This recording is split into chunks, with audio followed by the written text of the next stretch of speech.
అందరికీ నమస్కారం. నా పేరు మాసగా ఈశ్వరరావు, అఖిల భారత గిరిజన ఉద్యోగుల సంఘం జిల్లా అధ్యక్షులు.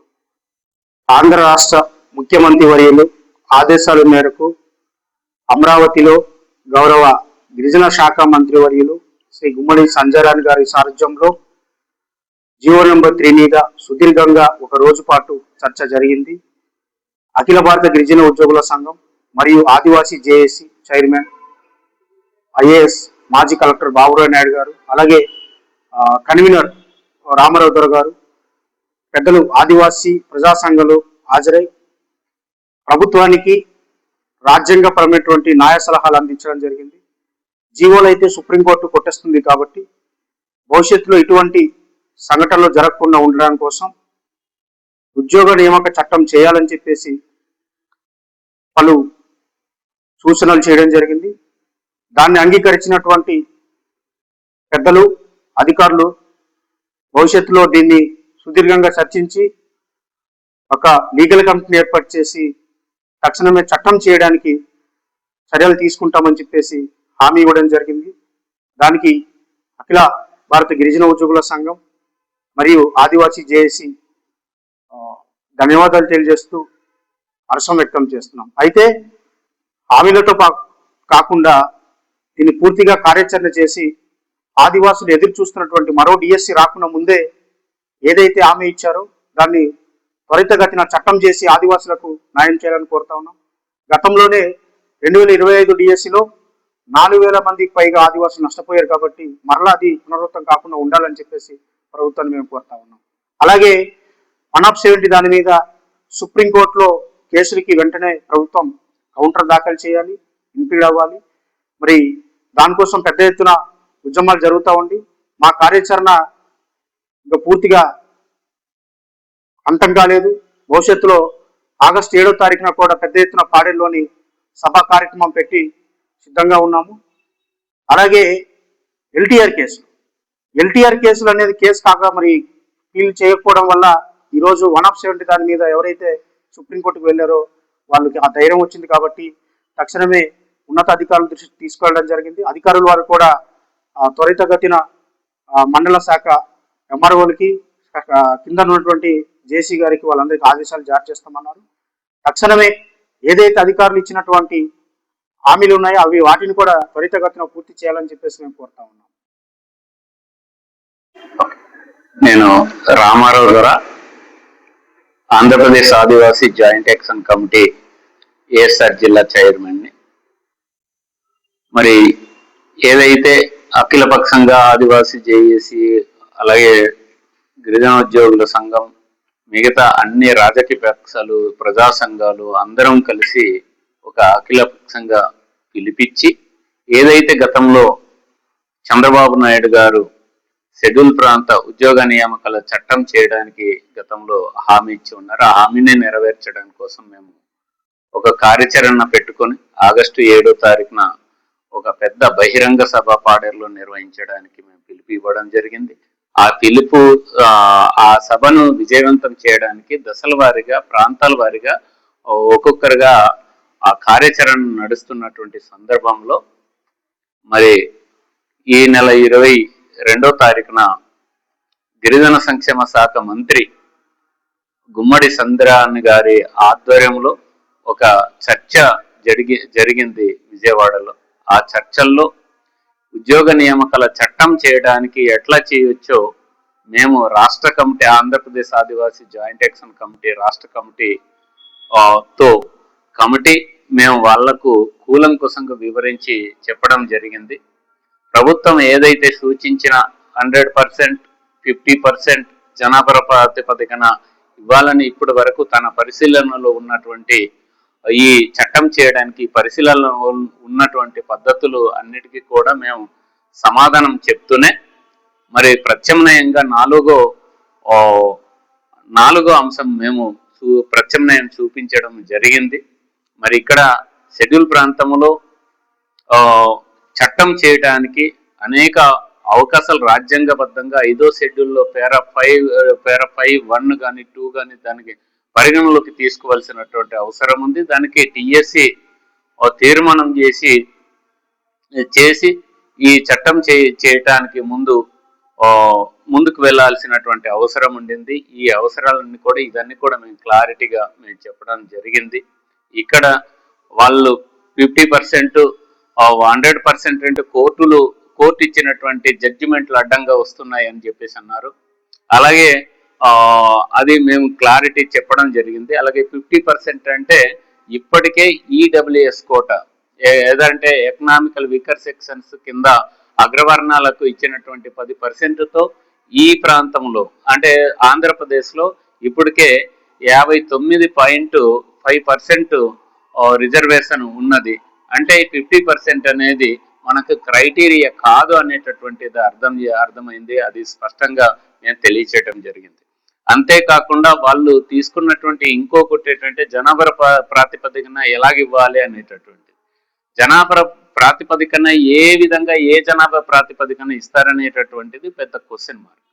ఈ ప్రాంతంలో షెడ్యూల్డ్ ఏరియాలో ఈ రోజుకు వచ్చినటువంటి అందరు అనుకుంటున్నట్టు 1/70 వచ్చినటువంటి 1970 నుంచి వచ్చినటువంటి రిస్ట్రిక్షన్ కాదు ఇది. ఈ ప్రాంతంలో 1839 గంజా మరియు విశాఖపట్నం యాక్ట్లోనే వాళ్ళు ఈ ప్రాంతాలని రిస్ట్రిక్ట్ చేసి నాన్ ట్రైబల్స్ ని ఈ ప్రాంతంలో రిస్ట్రిక్ట్ చేస్తూ వచ్చారు. అలాంటిది వీళ్లకు ఎక్కడి నుంచి జనాభా ప్రాతిపదికన రావడానికి ఎక్కడ కూడా ఆస్కారం లేదు. ఆ తర్వాత 1874 షెడ్యూల్ డిస్ట్రిక్ట్ యాక్ట్ కావచ్చు, లేదంటే 1917 ఈ చట్టం కావచ్చు, 1959 సవరణ చట్టం కావచ్చు, 1959కి సవరణ చట్టం చేస్తూ వచ్చినటువంటి 1970 వచ్చినటువంటిది. కానీ ఏ సందర్భంలో కూడా ఇక్కడ ఆదివాసీతరులకు భూమి మీద హక్కులు కల్పించడానికి ఒక్క సవరణ కూడా చేయటం లేదు. అలాంటప్పుడు ఈ ట్రైబల్స్కి నాన్ ట్రైబల్స్కి ఇక్కడ హక్కులు ఇచ్చేటటువంటి అవకాశమే లేదు. అంతేకాకుండా లేబర్ కమిషన్ ఉంది, 1952 national policy and tribal policy ఉంది. ఇలాంటివన్నీ కూడా ఎక్కడ కూడా ఆదివాసేతరులకి ఇక్కడ రిలాక్సేషన్ కల్పించలేదు. ఈ విషయాలన్నీ కూడా మేము చాలా స్పష్టంగా మొన్న జరిగినటువంటి విజయవాడలో జరిగినటువంటి సమావేశంలో మేము చెప్పడం జరిగింది.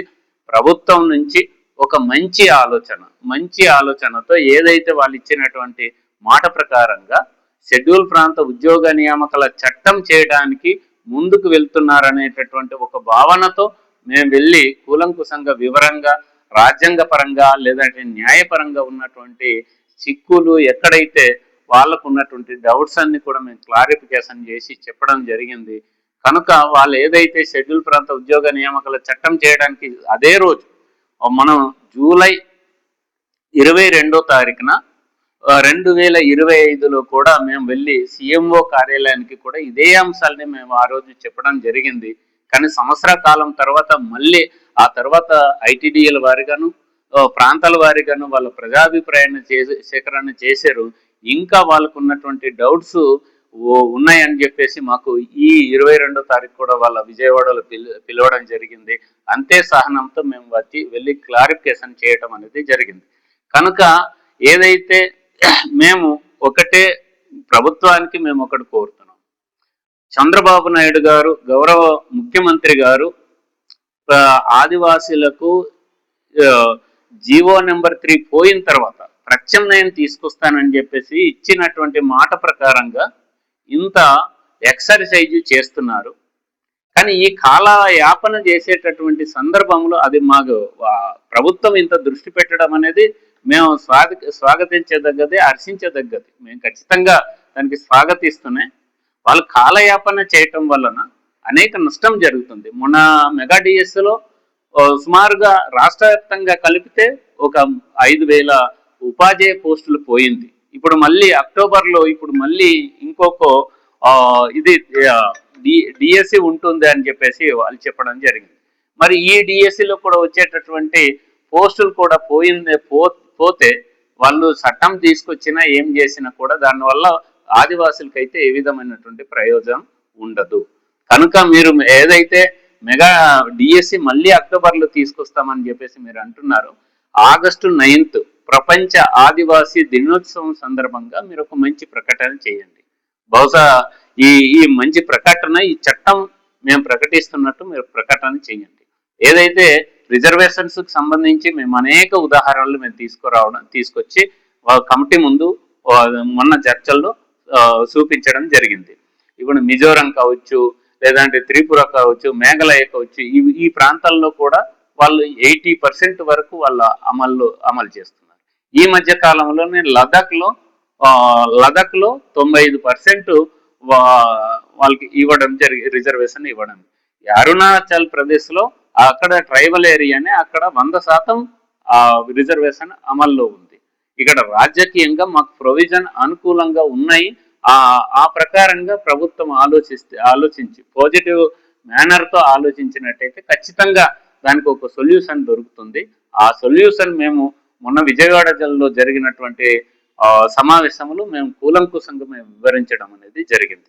కనుక ఏదైతే ఆగస్టు 9వ తారీఖుకి ఒక మంచి ప్రకటన వస్తుందని చెప్పేసి మేము అంటున్నాం. మేము ప్రభుత్వాల మీదనో లేదంటే వ్యక్తుల మీదనో మేము వ్యతిరేకంగా వెళ్ళటం లేదు. మా ఉద్యమాలు కూడా ఆ వ్యక్తుల ఆధారంగా, రాజకీయాల ఆధారంగా, పార్టీల ఆధారంగా జరగటం లేదు. మా రాజ్యాంగబద్ధమైనటువంటి హక్కుల ఆధారంగా జరుగుతుంది. దానికోసమే మేము ఎంతో సహనంతో ముందుకు ఈ ఉద్యమాలు అనేది తీసుకువెళ్ళడం జరుగుతుంది. కనుక ఒక మంచి నిర్ణయం తీసుకొని ఆగస్టు 9వ తారీఖున మంచి ఒక ప్రకటన రావాలని చెప్పేసి కోరుతా ఉన్నాం. ఇప్పటి వరకు జరిగే ఏదైతే నోటిఫికేషన్స్ ఉన్నాయో షెడ్యూల్ ప్రాంతాలన్నీ కూడా మినహాయించాలి. మరి ఈ మధ్య కాలంలోనే మరి ఆ గతంలో ఉద్యమం జరుగుతున్నటువంటి సందర్భంలో ఏపీ స్కూల్స్, కాలేజీల్లో జరుగుతున్న అవుట్ సోర్సింగ్ గా పనిచేస్తున్నటువంటి ఉపాధ్యాయులకు ఏ విధంగా అన్యాయం జరగదని చెప్పేస్తున్నారు. మొన్న డిఎస్సిలో 1200 పోస్టులు కలిపి ఇచ్చేయడం జరిగింది.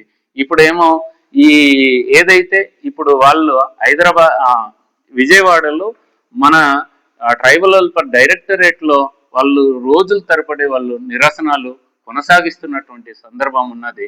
కనుక ఇలాంటి మా ఆదివాసీలకి అన్యాయం చేసేటటువంటి దాంట్లో కూలంకుషంగా మీరు నిర్ణయం చేసి వాళ్ళకి న్యాయం చేసే విధంగా ముందుకు వెళ్లాల్సినటువంటి బాధ్యత ప్రభుత్వం మీద ఉన్నది.